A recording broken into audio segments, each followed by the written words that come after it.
আমি পুঁই শাকটা ভাজি করছি সাদা করে, কাঁচামরিচ, পেঁয়াজ, রসুন কুচি, একটু হলুদের গুঁড়া দিয়েছি, আর একটু পেঁয়াজ, আদা, রসুন পেস্ট করা ছিল সেটা দিয়ে দিয়েছি।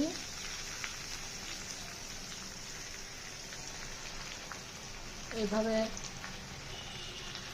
সাদা ভাজিটা করলে পুঁই শাকের খুবই ভালো লাগে।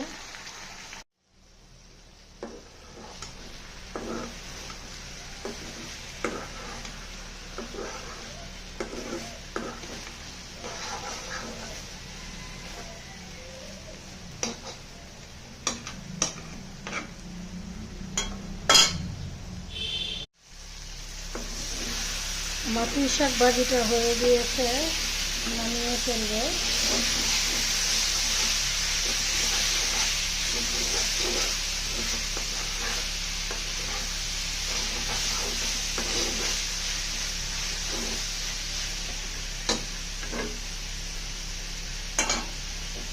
এইভাবে পুঁই শাকটা ভাজি করে খেয়ে দেখবেন সেই টেস্ট, সেই স্বাদ। সাথে যদি একটু ম্যাগি মশলা দিয়ে দিতে পারেন, সে তো আরও দ্বিগুণ টেস্ট বেড়ে যায়।